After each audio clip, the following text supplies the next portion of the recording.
Hey everyone, I'm back, and today we're going to be talking about Buffy the Vampire Slayer. And this movie came out in 1992, and it's written by Joss Whedon and not directed by him.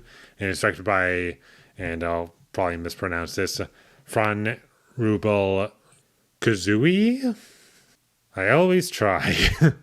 But, anyways, this is a vampire movie where you have a vampire slayer, and the main character is named Buffy, and I thought this movie was okay. I kind of liked what it was going for. I liked the tone of the movie. I did appreciate that this movie was not trying to be super serious. It was also a fun time capsule to go back to 1992, where characters are talking in a very specific manner. And it's kind of fun for me. I enjoyed that aspect of it. And there were some parts that I did find to be genuinely funny, or at least it came across as funny to me. I'm not sure if it was intentional, but it felt intentional. And there were moments where it does subvert your expectations and puts conventions or cliches, turns them on their heads, and just keeps subverting your expectations in a sense. And I liked that about it. And there were some fun characters in this movie, and I did kind of like the journey that our main character Buffy goes on. I thought it was kind of interesting, and there's also a TV series based on this movie, and that came out later, I believe. And I've never seen the show. I've never seen anything that this franchise is related to before, and this was my first experience. And I did kind of like things about it. The goofy tone works for me, and there's things to like about the movie, but overall, one big problem I do have with this movie is that it didn't really stick with me when it was over. I was like, yeah, that was kind of fun, and then I just walk away from it, and then you don't really think about it again. I would say it's kind of slightly above average, but still not great. The action in this movie is nothing special or to write home about. Not that it's necessarily poorly directed or edited in every scene whenever we get action scenes.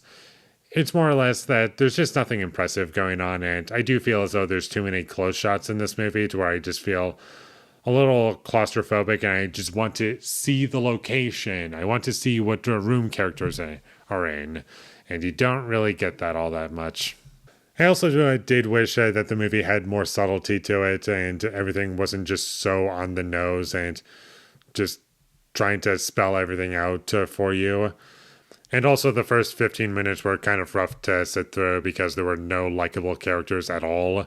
I was like, come on, just let's move or get something. And I honestly, it was just considering just like being fully checked out and just like not really pay attention to the movie all that much and just like be thinking about other things. But once we get past the first 15 minutes, the movie does get better.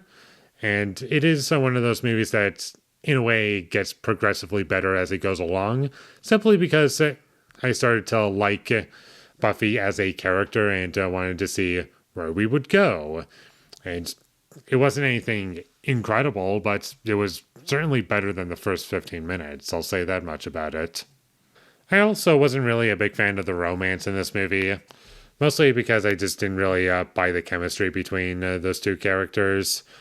It just felt thrown in and didn't need to be there, honestly.